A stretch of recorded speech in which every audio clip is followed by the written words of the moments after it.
먼저 하나님 우편에 앉아 계신다라고 했을 때는 어떤 의미일까요? 이제 소수가 계시니까 또 질문을 할 수 있겠네요. 제가 네, 시선이 머무르는 곳에 답이 있기를 원합니다. 네, 자, 제가 대답하겠습니다. 하나님 가장 가까운 곳, 하나님 우편 가장 강력한 곳이라고 지난번에 함께 나누어 보았습니다. 스스로 복종하셨지요. 스스로 복종하셔서 잠시 몸을 낮춰주셨어요. 그 신학적 용어로는 예수 그리스도의 비하라고 표현을 했었습니다. 그 비하된 예수님의 어떠한 신분이 다시 승귀 하늘로 올라가시면서 그 영광스러움을, 그 완벽함을, 그 전능성을 예수님께서 다시 회복하셨다라는 의미가 하나님 우편에 앉아 계십니다라는 것을 의미합니다. 그렇게 권능을 취하신 그리스도 예수께서 무엇을 해주시고 계실까요? 네, 우리를 위해서 계속 끊임없이 기도해주고 계십니다. 대제사장적 사역을 지금도 여전히 이어주신다는 거죠. 우리가 기도 끝날 때 항상 이제 예수님의 이름으로 기도합니다라고 했을 때 그 고백에 담긴 의미 중 하나가 뭐냐면은 나의 기도를 예수님께, 그리고 예수님께서 나의 기도를 하나님께로. 그러니까 예수님이 우리의 대제사장이시기 때문에 예수님을 통하여 우리는 그 기도를 하나님께 전달한다. 그러니까 우리를 위해 기도해 주심도 동시에 우리의 기도를 또 들어주시고 하나님께 전달하시는 역할을 해주시는 중요한 다리가 바로 그리스도 예수시다. 근데 연약한 다리가 아니라, 인간 제사장처럼 부족하고 쓰러질 수 있는 다리가 아니라 가장 완벽하고 가장 탁월하고 가장 영광스러운 다리께서 그 자리를 지켜주고 계신다라는 거죠. 그래서 우리는 무너질 수 없어요. 그 다리가 무너지지 않으니 우리도 무너질 수 없는 것입니다. 그 사랑이 우리를 향해 있으니 우리도 무너질 수 없는 것입니다. 그리고 마지막 다시 오실 그리스도에 대해서 함께 나누었는데요. 이 다시 오실 그리스도에는 고난이라는 단어가 함께 따라옵니다. 어떤 고난이 따라오냐면은 그리스도 예수께서도 본디오 빌라도 세상으로부터 고난을 받으셨던 것처럼 그리스도인된 우리, 그리스도를 닮아가는 우리들의 삶에도 동일한 고난이 함께 따라온다, 함께 나누어 보았습니다. 그럴 때도 있고 아닐 때도 있겠죠. 그러나 이 보편적으로 놓고 보면은 죄는, 어둠은 빛을 싫어하기 마련입니다. 죄는 선을 싫어합니다. 그래서 이 죄악된 세상 속에서 우리가 더 구별되면 구별될수록, 우리가 더 그리스도인으로서 더 그리스도인다워지면 다워질수록 그 세상 한복판에 있는 우리들의 삶 가운데 불편함이라는 게 찾아오기 마련입니다. 그 불편함이 뭐냐면은 악이 선을 밀어내기 때문에, 선을 싫어하기 때문에 우리를 밀어내고 우리를 부정하며 때로는 조롱하기도 하고 때로는 공격하기도 한다라는 것이죠. 이런 고통이 끝나는 날이 반드시 임한다라는 것입니다. 그리스도 예수께서 다시 오실 그날에는 오직 선만 살아 숨쉬어서 더 이상 악이 날개치지 못하고 악이 우리를 밀어내지 못하며 우리가 지키고 우리가 살아내고 있는 이 진리가 살아 밝게 숨쉬는 그날이 반드시 이 땅 가운데 도래한다라는 그 소망으로서, 확신으로서의 의미가 다시 오실 그리스도, 심판하실 그리스도에 대한 내용이고요. 또 두 번째 고난은, 우리는 정답을 알아요. 우리가 정답을 모르지는 않습니다. 우리의 이 신앙의 경력들, 우리의 이 모든 시간 속에서, 우리의 모든 상황들 속에서 우리가 살아내야 할 정답이 무엇인지는 우리는 알고 있으나 우리의 이 죄악된 이 썩어질 육체가 그것을 여전히 나 스스로에게서부터 거부한다라는 겁니다. 우리는 바르게 하나님을 알고 싶고 바르게 예배드리고 싶으나 우리의 삶이, 우리의 이 나의 자아가 끊임없이 하나님을 부정한다는 거예요. 죄의 길로 하나님 밖을 향하여 열심히 치닫는 이러한 이 불편함 속에서 우리는 살아가요. 여기 뭐 죄 짓고 싶은 사람 있겠습니까? 없습니다. 우리는 막 죄를 너무 짓고 싶어서 나 정말 죄 짓고 싶어 미치겠다라고 얘기하는 그리스도인 단 한 명도 없을 줄 압니다. 그러나 우리 삶에 여전히 이 죄가 있는 이 비참한 현실이 끝나는 그날, 이 나의 썩어질 육체가 사라지고 영광스러운 부활의 그 모습으로 하나님과 함께 영원토록 죄 없는 곳에서 하나님과 함께 그 영생 복락을 누리는 그날이 반드시 찾아온다.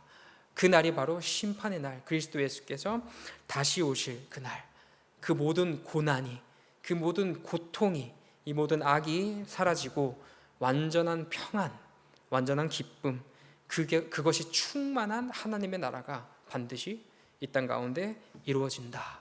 우리는 이것을 소망하는 그리스도인입니다. 우리는 다시 오실 그리스도, 이제 사도신경에서 예수님께서 오셔서 심판하심을 고백할 때 이 내용을 함께 기억하셨으면 좋겠습니다. 네, 오늘 한문인데요. 한문인데 평소보다 페이지가 많이 나왔어요. 근데 이게 또 우리 함께 아까 장로님도 말씀하셨던 것처럼 저희는 타협하지 않지 않습니까? 끝까지 하겠습니다. 네, 53문 읽도록 하겠습니다. 성령 하나님에 관하여 당신이 믿는 바는 무엇입니까? 답입니다. 시작. 첫째로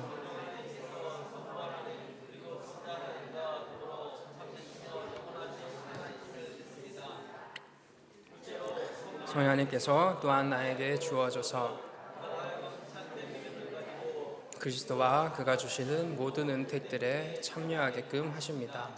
그리하여 성령 하나님께서는 나를 위로하실 뿐만 아니라 나와 더불어 영원토록 함께 거하십니다. 네, 오늘 이 함께 다룰 내용이 성령 하나님에 대한 내용이에요. 사실은 이제 성자 하나님에 대해서는 저희가 한 달 넘게 이제 다뤘는데 그 내용이 물론 길기도 하고 깊기도 한데 이 성령 하나님에 대해서는 한 주 또는 다음 주, 다다음 주 정도까지 우리가 그 교회 공동체와 성도 공동체와 함께 성령 하나님에 대해서 함께 나누려고 하는데, 이게 짧다고 해서 짧게 끝날 수 있는 부분이 아니라고 생각을 합니다. 우리가 성령 하나님에 대한 이해와 더 깊은 연구가 사실은 우리 가운데 필요한 상황들이 않을까 싶습니다.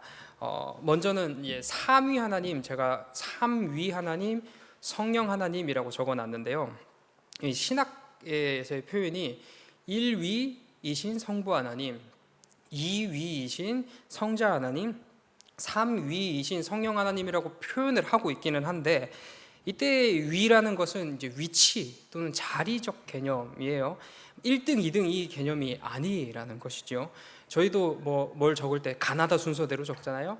그 기읒인 사람이 1등이고 희읒인 사람이 꼴등이, 이게 아니라 그 정리를 하자고 하니 순서는 필요하게 됐고, 그렇다고 하니 공평하게 기읒, 니은, 가나다 순으로 하자라는 개념으로서의 어떠한 순서, 위치라고 한다면 삼위 하나님도 마찬가지예요. 성부가 1등이어서 1위가 아니라 첫 번째에 위치하시고 두 번째에 위치하시고 세 번째에 위치하시고, 이러한 개념으로서 성부, 성자, 성령, 삼위 하나님이라고 표현이 되는 겁니다. 그래서 이 성령 하나님을 이해할 때 3등이다, 아니면 조금 부족하다라고 여러분들은 생각하지 않겠지만 그렇게 생각하시는 분들도 계셔요. 근데 절대 그런 분이 아니라는 겁니다. 역할이 다를 뿐이에요.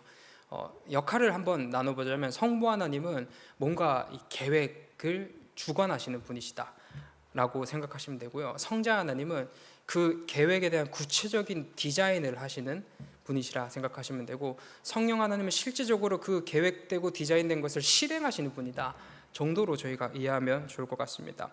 저희의 구원을 예를 들면, 우리를 구원키로 성부 하나님께서 계획하셨으면 그 실제적인 디자인을 성자 하나님께서 어떠한 방식으로서 우리를 구원하실 건지 디자인하셨어요. 그리고 모든 발판을 마련해 두셨죠.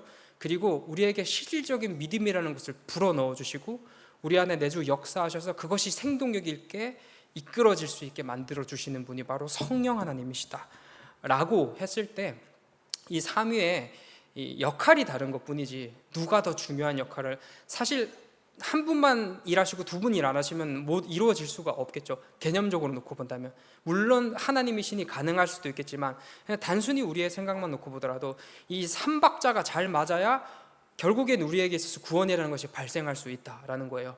그렇기 때문에 누가 더 낫네, 누가 더 못하네라고 감히 우리가 얘기할 수 없는 동일하신, 동등하신 삼위 하나님이시다 라는 것을 가장 먼저 나누고 싶었습니다.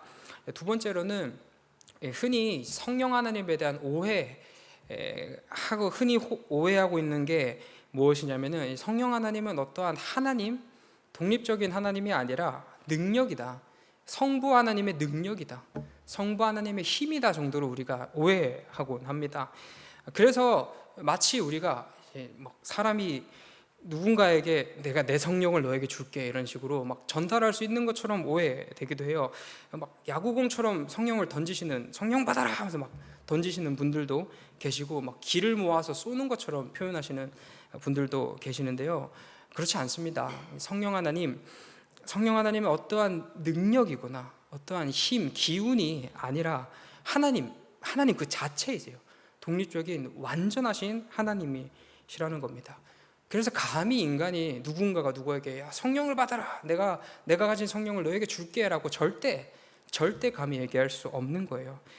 특별히 이 성령을 주실 수 있는 분은 하나님 뿐입니다.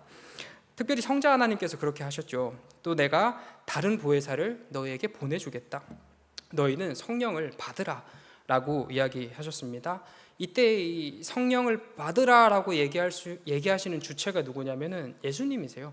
예수님께서 성부로부터 받은 성령을 내가 너희에게 보내주겠다라는 이러한 표현을 쓰시는데요. 여기서 우리가 또 기억해야 될 게 뭐냐면은, 그럼 성령께서는 가기 싫은데 성부가 가라 하니, 성자가 가라 하니 나 가야 되겠다라고 말씀하시는 성령 아니시라는 거죠. 성령 하나님도 본인의 의지에 따라서 순종하셨다라는 겁니다. 우리 성자 하나님 할 때 성자 하나님의 이 능동적인 순종에 대해서 함께 나누어 보았습니다. 물론 이 구원 계획에 따라서 어쩌면 수동적으로 하나님의 명령이 있으니까 이 땅에 오셨을 수도 있어요. 하지만 동시에 성자 하나님께서도 내가 너희를 사랑하니 내가 나의 몸을 버려 나의 모든 삶을 내어놓고 너희를 구원하겠다라는 성자 하나님의 결심과 순종과 섬김이 있었다라는 거예요. 이게 명령에 대한 스스로 순종하심이 같이 같다는 겁니다. 이게 이 삼위 하나님의 존재 방식이에요. 서로에게 내려진 명령이 있으나 그것을 명령으로서만 수행하는 것이 아니라 참으로 동의하고 참으로 사랑하여서 참으로 겸손하시게 서로가 서로를 섬기는 그 사귐, 그 사랑의 사귐이 바로 삼위 하나님의 사귐입니다. 한편 우리에게도 그런 사랑을 하나님께서는 요구하시겠죠.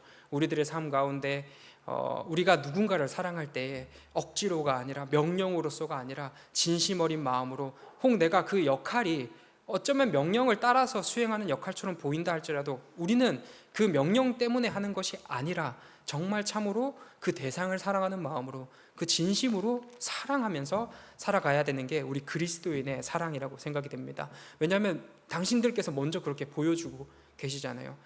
예수님께서 거부하실 능력이 없으셨겠습니까? 아닙니다. 예수님 거부하실 능력 있으심에도 불구하고 스스로 낮아지시고 스스로 순종해 주셨어요. 성령 하나님 여기 안에 계시는데 이거 견디시겠습니까? 견디시기 어려우시겠죠. 완전한 선께서 완전한 악 가운데로 오셨는데, 그럼에도 불구하고 성령 하나님 안에서 인내하심으로 우리를 변화시켜 나가십니다. 이 하나님의 순종을 닮아서 우리도 서로 사랑하는 우리 모두 되시길 소망합니다. 끝이 아닙니다. 네, 그렇게 우리 누군가에게 성령 받아라 라고 말할 수 없는 거예요. 우리는 감히 성령을 던질 수 없는 것입니다.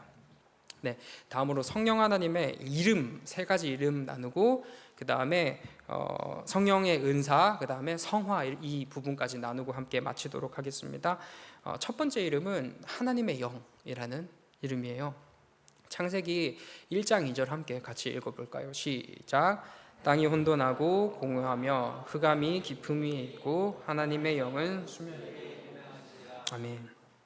성경에 가장 먼저 등장하는 이 성령 하나님에 대한 표현은 하나님의 영으로서 등장하는 성령 하나님입니다.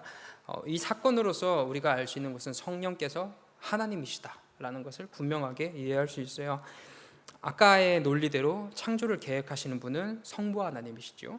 그리고 구체적으로 이 창조가 어떻게 디자인될지를 짜시는 분이 성자 하나님이시고, 실질적으로 이 창조 세상이 이루어지도록 적용하시는 분은 성령 하나님이시라고 한다면, 우리는 이 구도에 대해서 제가 처음부터 계속 말씀드리지만 제가 표현을 하자니 이렇게 표현을 한 거지, 제가 감히 어떻게 하나님을 알 수 있겠습니까? 우리가 감히 어떻게 하나님의 구체적이고 명확한 사역을 완벽하게 표현할 수 있겠습니까? 우리들의 이성으로서는 절대 이 방식들을 납득할 수 없어요. 완벽하게 받아들일 수 없다라는 겁니다.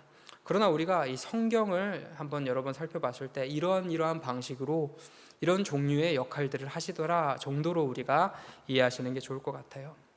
그렇다면 어떻게 성령 하나님께서는 창조에 함께 하셨냐? 아까 성경 구절 보시면 하나님의 영은 수면 위에 운행하신다라고 표현을 했습니다. 이때 운행하시다, 저번 예수 그리스도 성령으로 잉태하셨을 때 함께 나누었던 것 혹시 기억나시나요? 운행하시다, 이 라하프라는 단어는 새가 마치 알을 품듯이 감싸 안는 것을 의미합니다. 이 성령으로 잉태되신 예수 그리스도에게 단 한순간에 악도 틈타지 못하도록 성령께서 완전히 감싸 안으신 것처럼 이 하나님의 영은 수면 위에 운행하셨는데요. 우리 지구도 이제 새 알처럼 비슷하게 생겼잖아요.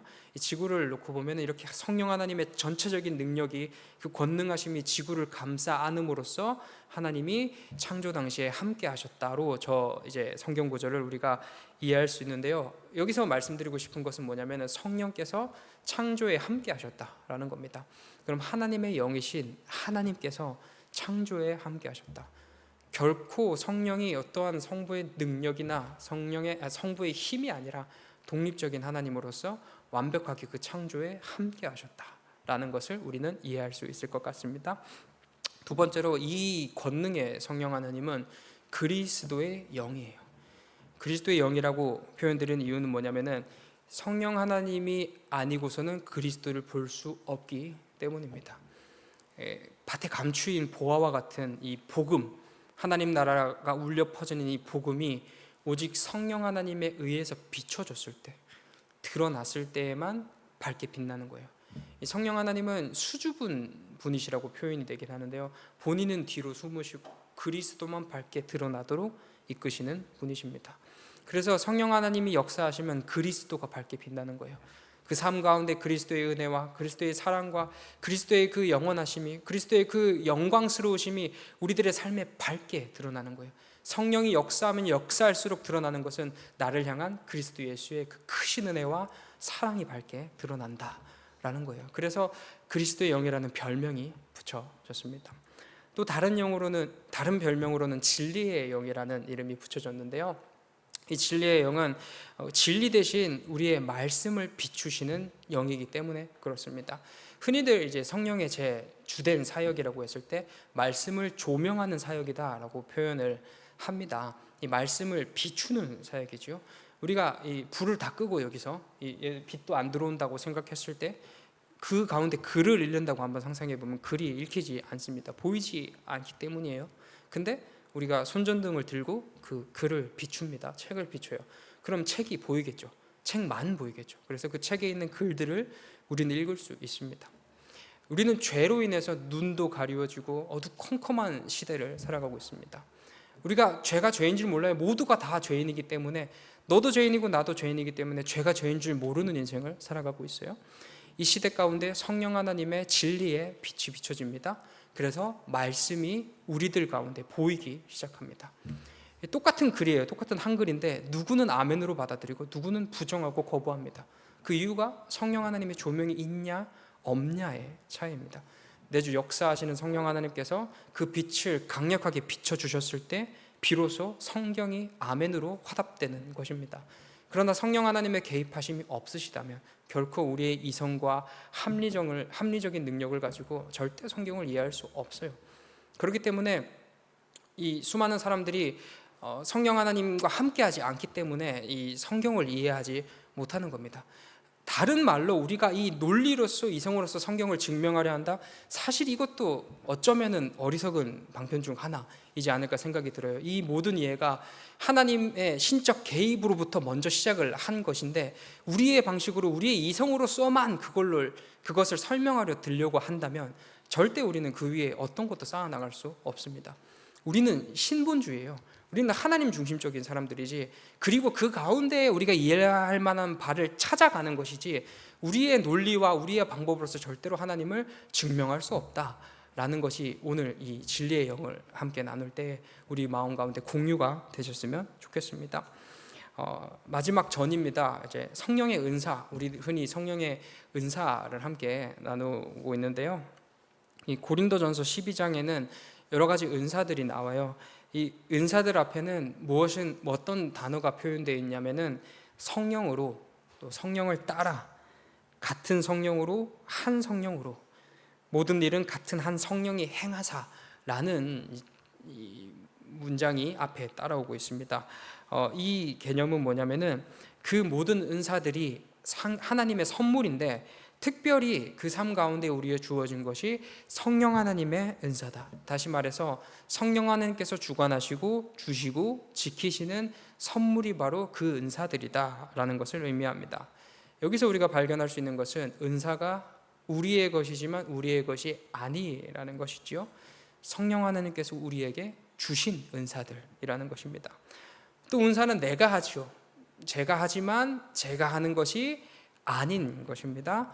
성령 하나님께서 나를 통하여 그 일들을 행하신다라는 것이죠.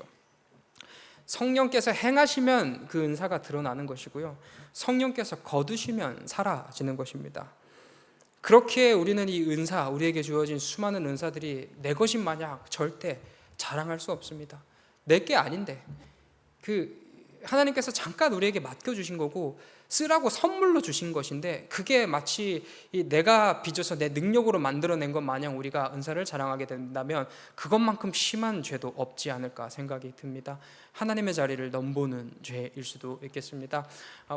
우리에게 주어진 은사들을 감사하게 또 기쁨으로 이렇게 하나님 나라를 위해서 사용할 뿐이지, 우리는 그저 우리에게 그 모든 것을 주신 하나님을 감격하고 찬양할 뿐이지 그것이 우리의 자랑이 되거나 우리의 능력처럼 여겨져서는 절대 안 된다라는 것이죠. 이렇게 우리가 그 모든 것을 깨달아서 빚어지는 과정이 바로 성화의 과정입니다. 예전에 성화에 대해서 함께 나누어 보았을 때 우리가 좀 더 건강하고 바른 그리스도인이 되는 과정이다라는 것을 성화라고 함께 말씀드렸습니다. 좀 다르게 표현하면 그리스도 예수를 닮아가는 거죠. 그분께서 이 땅 가운데서 보여주셨던 그 순종과 섬김, 배려와 사랑, 그 봉사의 정신을 이어서 우리도 예수님을 따라 예수님을 닮아가는 존재로 그 구별된 경건을 살아내는 존재들이 바로 그리스도인이고, 그 걸음을 걷는 걸음이 성화다라고 함께 나누어 보았는데요. 우리들의 성화를 우리 마음의 가장 깊은 곳에서 인도하시고 생동력 있게 만들어주시는 분이 바로 성령 하나님이세요. 우리들의 힘으로는 절대 성화가 될 수 없습니다. 절대 거룩하게 될 수 없습니다. 성령께서 내주 역사하셔서 성령께서 인도해 주셔야만 우리는 좀 더 거룩하고 복된 그리스도인의 모습으로 자라날 수 있다라는 것입니다. 그런데 여기서 정말 제가 생각했을 때 제일 중요한 포인트가 여기 있다고 생각을 하는데요. 예전에 이제 하이퍼 칼비니즘이라고 어떠한 신학적 이론을 추구하는 사람들이 있었는데, 그 사람들이 어떤 생각을 가졌냐면, 하나님께서 알아서 다 하시니까 난 아무것도 안 해도 되겠네, 난 숨만 쉬고 있어도 하나님께서 내 삶을 인도하시겠지라는 어떠한 오히려 교만한 생각에 빠진 부류들이 있었습니다. 이게 굉장히 저는 조심스러워야 될 부분이라고 생각해요. 우리가 신적 주권을 반드시 인정해야 됩니다. 우리의 능력이 아니라 100% 하나님의 능력이라는 것을 인정해야 하지만, 그 가운데 우리 역할이 없냐 그러면 아니라는 거예요. 하나님 100%와 함께 인간 100%도 함께 따라가야 된다라는 거예요. 하나님은 우리의 걸음과 함께 걸어주시는 하나님이십니다. 우리가 느리게 걸으면 우리와 같이 느리게 걸어주시고요, 우리가 빨리 걸으면 우리와 같이 빨리 걸어주세요. 이 말이 뭐냐면은 가만히 있는다고 해서 그게 저절로 이루어지지 않는다라는 것을 의미합니다. 물론 낙심했을 때, 우리의 힘이 없고 하나님의 은혜가 꼭 필요할 때는 신적으로 개입해 주셔서 우리들을 멱살 잡아서라도 끌고 가시겠죠. 이러한 경우가 아니라고 한다면 우리들의 삶 가운데 우리의 어떠한 열심, 우리의 수고로움, 우리의 어떤 마음과 함께 성령께서 역사하여 주신다라는 거예요. 기도 예를 들어보면 하나님께서 다 알아서 해주시는데 우리 왜 기도하나요? 그렇지 않잖아요. 우리는 우리의 이 간절함, 우리의 이 마음을 주님께 토로하는 이유는 하나님께서 이 기도를 통하여 역사하시기 때문이에요. 하나님께서 알아서 해주시기도 하겠지만 우리의 기도라는 방식을 사용하셔서 그 삶의 역사를 일으키신다고 하신다면 반드시 기도가 필요한 것이겠지요. 기도 없이는 그 일이 일어나지 않을 테니 말입니다. 마찬가지로 우리의 경건, 우리의 성화의 과정은 100% 성령 하나님께서 인도하시는 게 맞아요. 그러나 우리의 마음 가운데 그 구별된 경건을 위한 애씀과 수고와 열심과 노력이 반드시 우리들의 삶 가운데 있어야 된다는 겁니다. 이 수고하는 마음을 통하여 그 마음 위에 성령께서 역사하신다라는 거예요. 그러나 다시 생각해 봤을 때 우리의 능력으로 이룬 것인가요? 아니요. 성령 하나님께서 이끄신 것입니다. 이 성령 하나님이 없다면 우리는 절대 경건해질 수, 절대 성화의 길을 걸을 수 없습니다. 그래서 우리는 성령 하나님을 가리켜 성화의 주인이시다, 성화주 하나님이시다라는 고백을 하는 겁니다. 결론을 제가 함께 나눌 결론이 뭘까라고 생각을 해봤는데, 이 모든 성령 하나님의 역사는 우리들의 인생과 같다라고 생각이 들었어요. 하나님의 선물로서 우리는 이 인생을 살아갑니다. 각자의 분량대로, 각자의 사명대로 그 자리에서 최선을 다하는 인생을 살아가요. 우리 나름의 열심과 우리 나름의 수고로움으로 그 인생을 우리들은 살아갑니다. 그러나 어느 날 문득 이 살아온 뒷 발자국들을 돌아봤을 때는 내가 걸은 내 걸음이 보이는 것이 아니라 이게 모두 하나님의 은혜였구나 라는 그 사실만 남게 됩니다. 내가 걸은 게 맞아요. 내가 최선을 다해서 그 삶을 아등바등 지금 눈앞에 보면 내가 해결해야 되고 내가 싸워야 된다라고 생각되는 것들이 맞으나 문득 뒤돌아보면 그 모든 것이 하나님의 은혜였다는 것을 우리는 깨닫게 되는 것입니다. 하나님께서 다 하셨어요. 맞아요. 근데 우리를 통해서 하나님께서 하십니다. 그렇기 때문에 우리는 결코 가만히 있을 수 없습니다. 더 힘써 믿고요, 더 힘써 배우고요, 더 힘써 순종하고 더 힘써 건강하고 바른 그리스도인이 되도록 노력해야 된다는 겁니다. 그러나 여기에 희망은 그 길 역시 우리들의 힘으로 걸어가는 게 아니라는 것입니다. 오직 그 길을 인도하시는 분은 성령 하나님이시고 그 힘에 이끌려서 우리는 그 길을 걸어갑니다. 하나님 100%로 시작한 인생이 인간 100%로 반응을 했습니다. 그러나 그 모든 끝에 다시 하나님 100%로 우리들의 인생을 당신께서 이끌고 가시는 것입니다. 우리는 하나님 바라보기만 하면 됩니다. 그리고 거기에 아멘으로 반응하고요, 하나님께서 하신 일에 몸 살짝 얹기만 하면 됩니다. 그 모든 수고로움, 그 모든 고생 우리가 하는 것 같아 보이지만 아니요, 하나님께서 우리와 함께 해주시기 때문에 그 모든 것이 이루어질 수 있는 것입니다. 우리 그렇게 오직 하나님 의지하면서, 그러나 하나님께서 말씀하신 이 명령들 게으르지 않게 그렇게 기쁘게 성실하게 그리스도인의 삶을, 그 완성을 향하여 함께 걸어가는 우리 모두 되시길 소망합니다. 기도하겠습니다. 사랑이 많으신 하나님 아버지, 친히 이 땅 가운데 성육신 하여 주셔서 우리들의 모든 문제를 해결해 주시고 친히 우리 마음 가운데 내주 역사하셔서 우리로서 이룰 수 없는 모든 것들을 이루어주심에 감사합니다. 하나님의 은혜가 이렇게 큽니다. 주님이 이 은혜 바라보면서 이 은혜에 감사하는 마음으로 주님의 명령, 하나님과 이웃을 사랑하며 살아갈 수 있게 인도하여 주시옵소서. 때로는 연약한 걸음이 될 수도 있고 때로는 부족한 사랑이 될 수도 있겠습니다. 그러나 절대 포기하지 않게 저희들 마음 가운데 하나님을 향한 마음이 들끓어 이르도록 인도하여 주시옵소서. 하나님을 향한 사랑이 풍성하여져서 사랑하지 않고는 배길 수 없는 그리스도인들이 되게 하여 주시고, 그렇게 넉넉하게 삼위 하나님께서 보여주셨던 그 순종과 겸손과 섬김처럼 우리도 그 사랑을 닮아 서로 사랑할 수 있도록 저희들의 모든 삶을 주장하여 주시옵소서. 앞으로 펼쳐질 모든 나날들 가운데, 모든 시간들 가운데 하나님의 선하심이 밝히 드러나길 소망합니다. 주님 홀로 영광 받아 주시옵소서. 감사드리며 예수님 귀하신 이름으로 기도드립니다. 아멘. 너희는